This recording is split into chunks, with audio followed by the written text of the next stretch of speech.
আজকের অনুষ্ঠানের প্রধান অতিথি সকলের প্রিয় এবং আমাদের আশুরা থানার প্রধান সম্পাদক আনুষ্ঠানিক সাবেক চেয়ারম্যান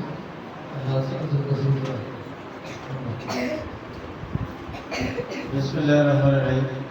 আজকের দোয়া ও ইফতার মাহফিলের সম্মানিত সভাপতি, অন্যান্য আমন্ত্রিত অতিথিবৃন্দ এবং যারা শুনছেন সবাইকে ধন্যবাদ। আসসালামু আলাইকুম।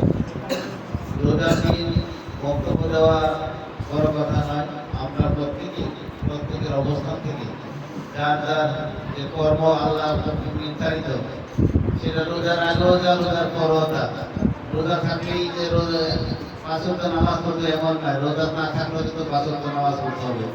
সেই আমরা আমাদের মাঝে যে পরিবর্তনটুকু আসে রোজার মাসে, সেই পরিবর্তনটুকু যেন পরবর্তীতে 11 মাসে ধরে রাখতে পারি, সেই জন্য আমাদের প্রত্যেকেরই উচিত এই মাস থেকে যে শিক্ষা নিলাম সংযমের, সেই সংযম যেন আগামী 11 মাস আমরা করতে পারি। সেই জন্য প্রত্যেকের অবস্থান থেকে আমরা চেষ্টা করব যে আমরা আজকে রোজা থাকি 5 ওয়াক্ত নামাজ পড়ে জামাতে নামাজ পড়ার চেষ্টা করি, সেটা যেন পরবর্তীতে যে 11 মাস থাকবে সেই মাসও আমরা যেন করি। আমি আমার বক্তব্য দীর্ঘায়িত করব না।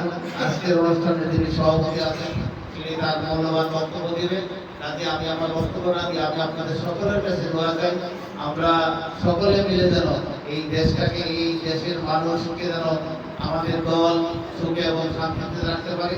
সেই জন্য আমাদের ঢাকা 19-এর যিনি মনোনীত প্রার্থী ডাক্তার জওয়ান মোহাম্মদ সালাউদ্দিন, যিনি সংসদ সদস্য নির্বাচিত হয়েছে, তিনি ঘোষণা দিয়েছেন যে সাভারকে ক্লিন সাভার এবং গ্রিন সাভার করবে।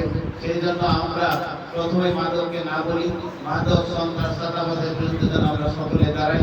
আমাদের দলের যেমন কেউ যেন এই কাজের সাথে জড়িত না হয়, যাতে করে দলের বদনাম হয়।